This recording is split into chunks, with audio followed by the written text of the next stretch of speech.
siapa saja yang mengikuti aku, ia tidak berjalan dalam kegelapan, tetapi mempunyai terang hidup.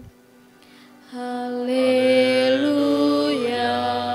haleluya, haleluya, haleluya.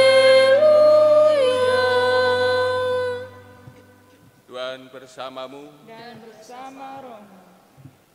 Inilah Injil suci menurut Yohanes. Dimuliakanlah Tuhan.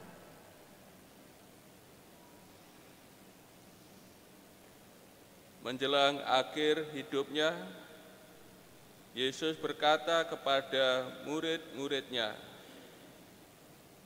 "Jikalau biji gandum tidak jatuh ke dalam tanah dan mati, ia tetap satu biji saja. Tetapi jika mati, ia akan menghasilkan banyak buah. Barang siapa mencintai nyawanya, ia akan kehilangan nyawanya. Tetapi barang siapa tidak mencintai nyawanya di dunia ini, ia akan memeliharanya untuk hidup yang kekal. Barang siapa melayani aku, ia harus mengikuti aku.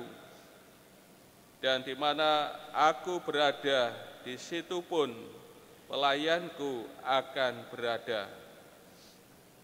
Barang siapa melayani aku, ia akan dihormati Bapa."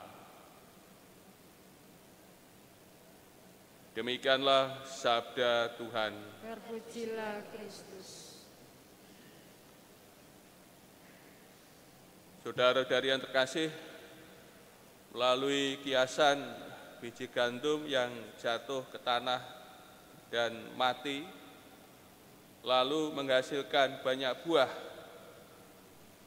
Tuhan Yesus mau menyatakan bahwa saat kemuliaannya tidak lain daripada saat wafatnya di kayu salib. Dengan wafatnya, ia akan menghasilkan banyak buah. Hanya dengan menyerahkan nyawanya, Tuhan Yesus akan menghasilkan banyak buah.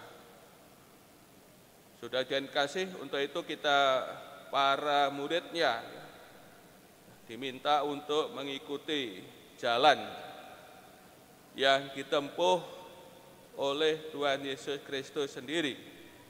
Kita para muridnya harus memberikan hidupnya supaya kita beroleh hidup yang kekal dan mendapat tempat kehormatan bersama Yesus pada Bapa. Tadi disabdakan, barang siapa mencintai nyawanya, ia akan kehilangan nyawanya. Mencintai di sini berarti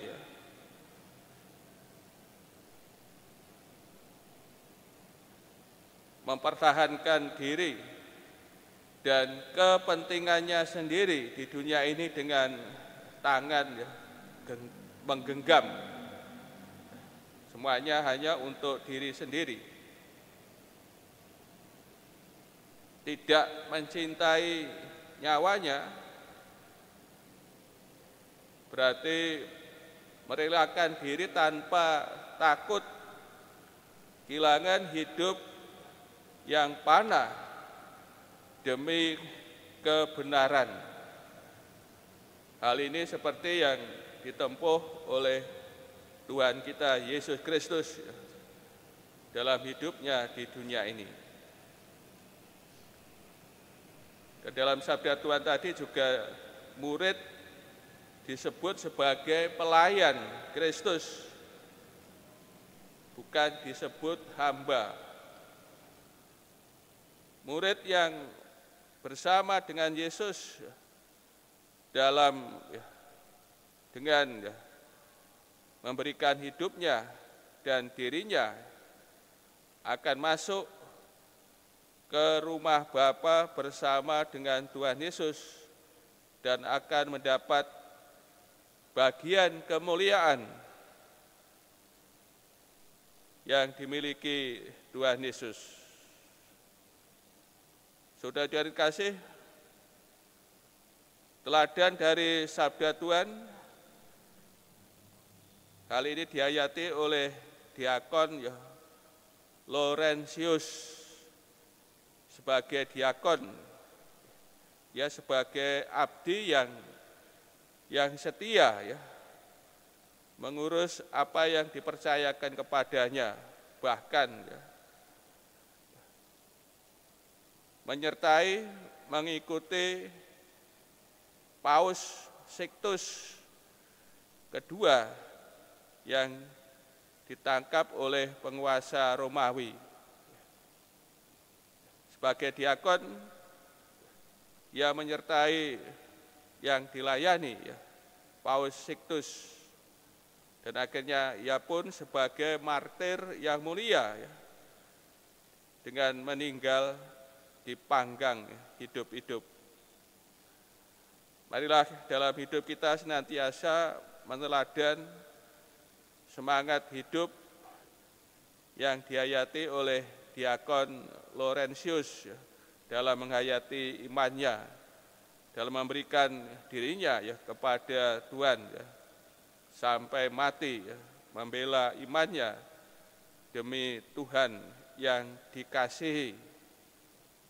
Pada kita meneladan apa yang telah dihayati oleh diakon Laurentius, supaya kita pun juga memperoleh hidup yang kekal.